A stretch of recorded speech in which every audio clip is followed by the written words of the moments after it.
देखो, आज हम लोग पढ़ते हैं प्रकाश का, कल कल वाला लेक्चर रिकॉर्ड कर रहे हैं, प्रकाश का प्रकीर्णन।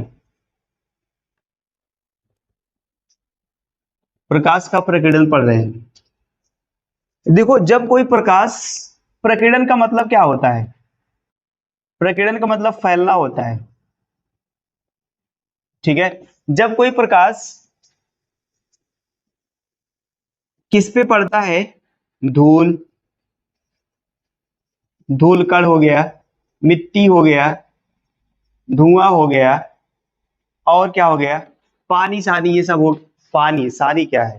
पानी में सीधा सीधा बताओगे सर कि जब प्रकाश धूल कण, मिट्टी, धुआं, कोहरा ओरा अगर हो है तो इससे पड़ता है या इस पर पड़ता है तो वह चारों दिशाओं में या सभी दिशाओं में क्या होता है? फैल जाता है। सभी दिशाओं में फैल जाता है। परिभाषा फिर से पढ़ोगे, जब प्रकाश धूल के कण, मिट्टी, धुआं आदि से टकराता है या पर पड़ता है तो वह सभी दिशाओं में फैल जाता है। यह घटना प्रकाश का प्रकीर्णन कहलाती। एग्जाम्पल आप लोग को पता होगा ना। पहला एग्जाम्पल क्या होता है? देखो, खतरे का जो सिंबल होता है, खतरे का जो सिग्नल होता है, सिग्नल, खतरे का सिग्नल का लाल होना। दूसरा, स्वच्छ जल का, स्वच्छ जल की मैं बात कर रहा हूं, स्वच्छ जल का नीला दिखाई देना। तीसरा, आकाश का कैसा दिखाई देना? स्वच्छ आकाश की बात हो रही है, आकाश का नीला दिखाई देना। चौथा बात, सूर्य, सूर्योदय और सूर्यास्त का कैसा दिखाई देना? हाँ, इसे रक्ताभ भी बोलते हैं। रक्ताभ का मतलब होता है लाल दिखाई देना, ठीक है। पांचवा था टिंडल प्रभाव, बताए थे ना शायद, टिंडल प्रभाव, टिंडल प्रभाव। तो ये खतरे का सिग्नल लाल होना, खतरे के सिग्नल का लाल होना, लाल ही क्यों होता? आपको बहुत पहले रीजन बता दिए थे, क्योंकि जो लाल कलर होता है ना, उसका तरंग दैर्ध्य बहुत ज्यादा होता है। क्या होता है? तरंग दैर्ध्य बहुत ज्यादा होता है, बहुत दूर से दिखाई देता है। इस वजह से खतरे का जो सिग्नल बनाया जाता है वो हमेशा रेड कलर का ही बनाया जाता है, समझे? क्योंकि सर जो लाल कलर होता है वो बहुत दूर से दिखाई देता है, ठीक। और स्वच्छ जल का नीला दिखाई देना, ये सब किसका वजह है? प्रकीर्णन की वजह से हमें क्या होता है? नीला दिखाई देता है। और उसका, आप जानते हैं जो स्वच्छ जल होता है वो रंगहीन, गंधहीन, स्वादहीन होता है, ठीक। ये बात है। आकाश का नीला दिखाई देना, वही प्रकीर्णन की वजह से ये भी आकाश भी हम लोग को क्या नीला दिखाई देता है। सूर्योदय, देखिए सूर्योदय, जब सूर्य का उदय होता है तो, और जब सूर्य का अस्त होता है तो हमें लाल कलर का दिखाई देता है, वो प्रकीर्णन की वजह होती है। टिंडल प्रभाव देख लेते थोड़ा सा। टिंडल प्रभाव, जैसे मान लो ये कोई कोलाइडी विलयन है। कोलाइडी विलयन मतलब शरबत, चीनी मिला दिए और पानी मिला दिए। पानी मिलाते तुम लोग जल मिलाते हो कि वाटर मिलाते हो? समय अंतर है ना, पानी और जल में अंतर है कि नहीं अंतर है? हिंदी वाले अपने सर से पूछना, पानी और जल में अंतर होता है कि नहीं होता है? ये टॉर्च है जो डायरेक्ट जल रही है, हाँ, बिना बैटरी के। इससे प्रकाश निकल रहा है, प्रकाश इससे क्या हो रहा है? निकल रहा है। प्रकाश इस पर निकलेगा तो जब इस कोलाइडी विलयन से होके जाएगा ना, तो इसका जो मार्ग है ना वो भी क्या होगा? प्रदीप्त हो जाएगा। ठीक है, और यह चमकने लगेगा। जब कोई प्रकाश किसी कोलाइडी विलयन पर डाला जाता है तो उसका मार्ग क्या होता है? प्रदीप्त हो जाता है। तो उसका मार्ग क्या होता है? प्रदीप्त हो जाता है। यह घटना क्या कहलाती है? प्रकीर्णन कहलाती है। ये बात था टिंडल, सॉरी, ये बात था प्रकाश का प्रकीर्णन का। टिंडल का मतलब है प्रकाश जो है अगर किसी कोलाइडी विलयन से, किसी शरबत से, किसी गंदे जल से अगर प्रकाश को गुजारोगे तो उसका मार्ग जो है चमकने लगेगा, या आप कह लो कि जलने लगेगा। वो मार्ग आपको दिखाई, जहां चार्ज जिस रास्ते से जाएगी ना वो दिखाई देगा। समझे? आगे चलते हैं थोड़ा सा। इसके आगे हम लोग पढ़ेंगे जो बहुत मस्त हेडिंग है। कौन सी हेडिंग है? बहुत मस्त हेडिंग है। समझाते हैं, उसको समझिएगा ध्यान से। ऐसे मस्त मस्त करके पूरा चैप्टर खत्म कर देंगे हम लोग, पता नहीं चलेगा। और प्रकीर्णन के बाद हम लोग कुछ और पढ़ते हैं जो कि बड़ा इंपॉर्टेंट है। आप यहां भी पढ़ोगे और क्लास 12 में भी पढ़ोगे। प्रिज्म में हम लोग पढ़ते हैं, प्रिज्म। प्रिज्म प्रिज्म में आपको पहले हम लोग समझा देते हैं, उसके बाद बताते हैं ना कैसे होगा। देखो, प्रिज्म कांच देखे हो? कांच, कांच देखे हो? लेकिन कांच की तरह ही होता है प्रिज्म, बस आकृति उसकी चेंज होती है, कुछ इस तरह से होता है प्रिज्म। ये इसका ये जो बीच वाला भाग देख रहे हो ना, ये पारदर्शी होता है।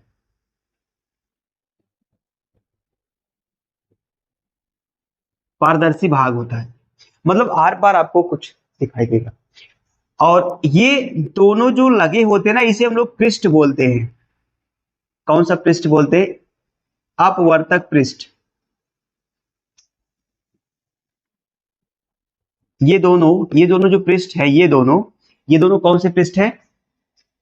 और दो अपवर्तक पृष्ठों के मध्य जो कोण बनता है उसे हम लोग ए से प्रेजेंट करते हैं, प्रिज्म कोण बोलते हैं।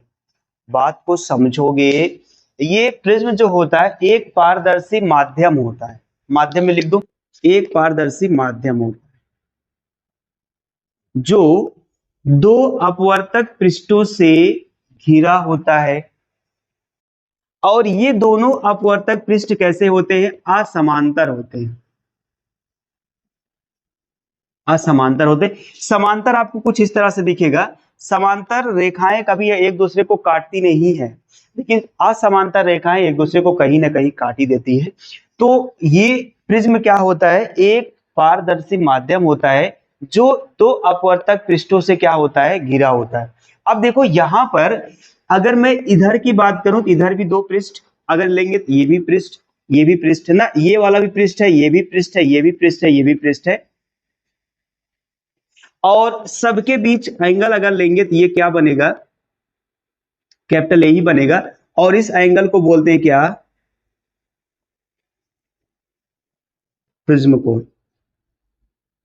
प्रिज्म एक ऐसा पारदर्शी माध्यम होता है जो दो अपवर्तक पृष्ठों से घिरा होता है। इन दोनों अपवर्तक पृष्ठों के बीच एक कोण बनता है जिसे हम लोग बोलते हैं क्या? प्रिज्म कोण। फिर से एक बार, लास्ट बार, प्रिज्म एक ऐसा पारदर्शी माध्यम होता है जो दो अपवर्तक पृष्ठों से क्या होता है? घिरा होता है।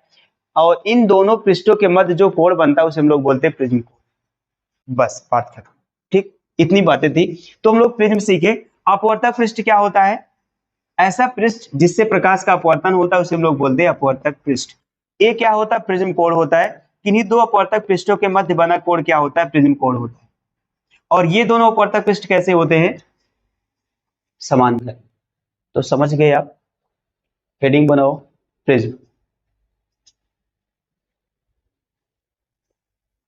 प्रिज्म के आगे हम लोग पढ़ते हैं विचलन कोण।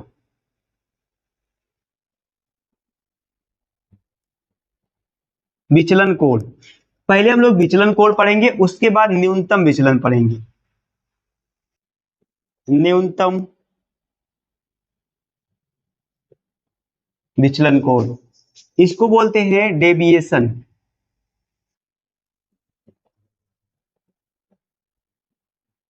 डेविएशन एंगल, इसको बोलते हैं मिनिमम, मिनिमम डेविएशन एंगल।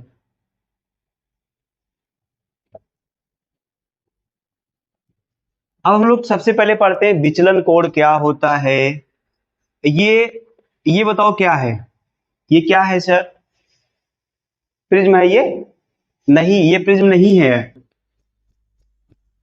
अब बताओ ये प्रिज्म है? प्रिज्म है कि नहीं है बताओ?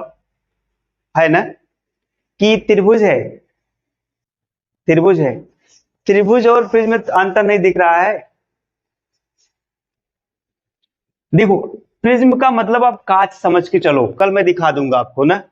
हाँ, कल मैं 230 रुपए खर्चा करूंगा तुम लोग के लिए, दिखा दूंगा। और उसमें उससे अपवर्तन भी दिखा दूंगा लाइट से। ठीक, हाँ। तो अभी आप कांच मान के चलो।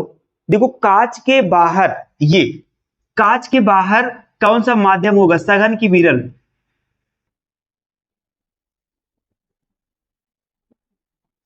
कांच में कौन सा माध्यम होगा?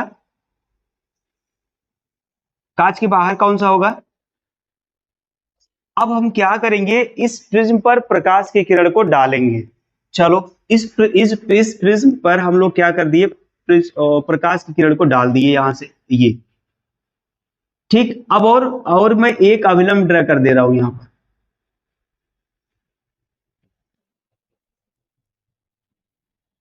ये।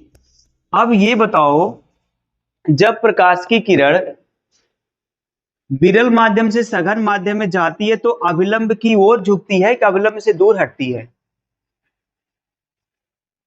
सर, इसमें बड़ा है कंफ्यूजन, लेकिन मैं कंफ्यूजन को करता हूं दूर। जब प्रकाश की किरण विरल से सघन में आएगी, देखो जैसे आप मार्केट में बहुत ज्यादा भीड़ है, तो कैसे जाओ, सीधा जाओगे? सीधा?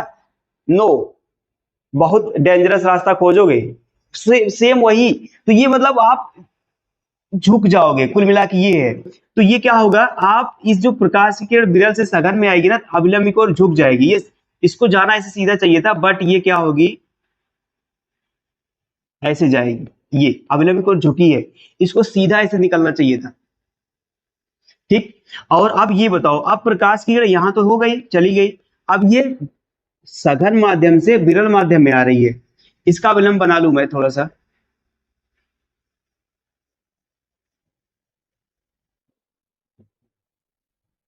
ये अभिलंब हो गया। अब जब कोई प्रकाश की किरण विरल से सघन, सॉरी, सघन से विरल में आती है, तो अभिलंब की ओर जाती है कि अभिलंब से दूर हट जाती है? अभिलंब से दूर हट जाती है, ये ऐसे निकल जाएगी। ठीक है, यहां समझोगे, ये आपतित प्रकाश, आपतित आपतित किरण है, और इसे बोलते हैं हम लोग क्या, अपवर्तित किरण। इसको कौन सी किरण बोलते हैं? कैसे, मैं कहां लिख दूं, यहां मैं लिख दे रहा हूं। इसे बोलते हैं, इसे हम लोग बोलते हैं अपवर्तित, और इस किरण को बोलते हैं निर्गत किरण। इस किरण को बोलते हैं निर्गत किरण। ठीक है, ये समझो बात को, आप फिर से समझोगे। जब कोई प्रकाश की किरण विरल से सघन में जाएगी तो अभिलंब की ओर झुक जाएगी। जाना इसको सीधा ऐसे चाहिए था, लेकिन ये अभिलंब की ओर झुक गई। और जब वही प्रकाश की किरण सघन से विरल में जाएगी, चूंकि देखो ये कांच के अंदर सघन होगा माध्यम, तो सघन से विरल में जाएगी तो अभिलंब से दूर हट जाएगी। देखो ये, इसको जाना ऐसे चाहिए था, बट ये क्या हुआ, दूर हट गई। ये, अब हमें इसी में थोड़ा सा कुछ रचना करते हैं। आपतित किरण को आप आगे की तरफ बढ़ाओ,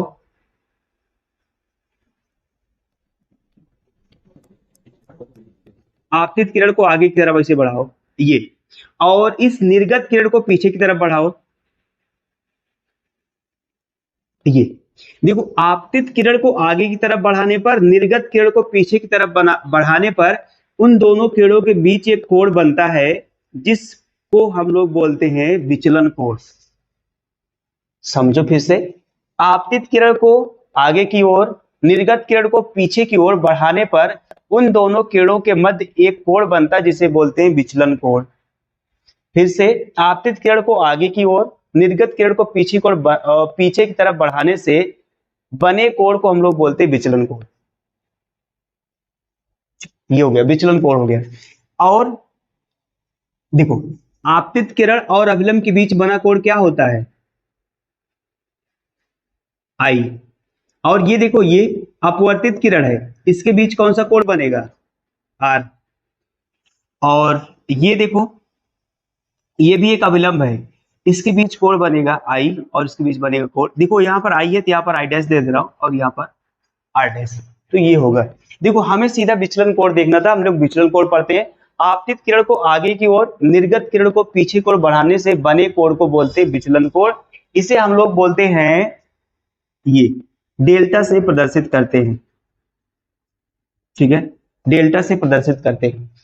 और ये जो प्रकाश किरण जा रही है इसे हम बोलते हैं आपतित किरण, ये होती है अपवर्तित किरण, ये होती है निर्गत किरण, और ये जो दोनों बने ये सब अभिलंब है। अब इसी में थोड़ा सा और देख लेते हैं हम लोग, ये न्यूनतम विचलन कोण देख लेते हैं, न्यूनतम।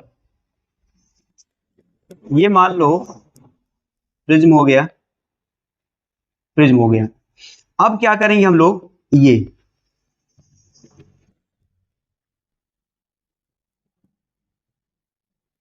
ये प्रकाश किरण आई, इसको जाना सीधा चाहिए था, मतलब ऐसे सीधा निकलना चाहिए था, लेकिन ये झुक गई और यहां से निकलेगी फिर भी झुक जाएगी। ये आपतित किरण, ये अपवर्तित किरण, ये निर्गत किरण है। अब यहां से एक अभिलंब मैं ड्रा करूं,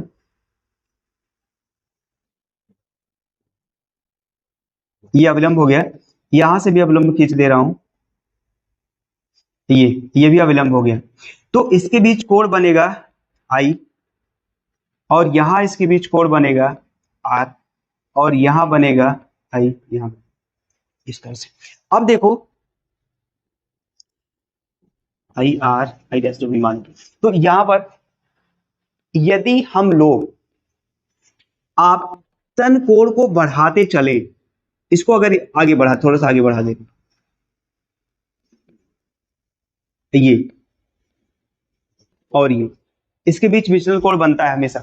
तो यदि हम लोग आपतन कोण का मान बढ़ाते जाएं, बढ़ाते जाएं, तो देखो अगर ये प्रकाश किरण मान लो यहां से गुजारे, या मान लो यहां से गुजारे, यहां से गुजारे, एकदम यहां से गुजारे, तो एक स्थिति ऐसी आएगी ना, इस विचलन कोण का भी मान क्या होगा, एकदम कम हो जाएगा। बात को फिर से समझोगे, यदि हम लोग आपतन कोण का मान हमेशा बढ़ाते रहे, बढ़ाते रहे, तो इस विचलन कोण का मान बहुत कम हो जाएगा। आपतन कोण का मान हम लोग अगर बढ़ाते रहेंगे तो एक स्थिति ऐसी आएगी जिसमें विचलन कोण का मान बहुत कम हो जाए। देखो यहां पर ज्यादा था, फिर यहां आया तो कम हो गया, और फिर यहां आया तो और कम हो गया, फिर यहां आया तो और कम हो गया, फिर यहां आया तो और कम हो गया, मीन्स विचलन कोण का मान कम होता जाएगा। और जिस स्थिति में विचलन कोण का मान सबसे कम होगा उसे हम लोग बोलते हैं न्यूनतम विचलन। इसको प्रेजेंट करते हैं डेल EM से। एक बार एक लाइन में परिभाषा सुन लोगे, वह अधिकतम आपतन कोण, वह अधिकतम आपतन कोण जिसके लिए विचलन कोण का मान बहुत कम होता है, वह अधिकतम आपतन कोण जिसके लिए विचलन कोण का मान बहुत कम होता है, उसे हम लोग बोलते हैं न्यूनतम विचलन।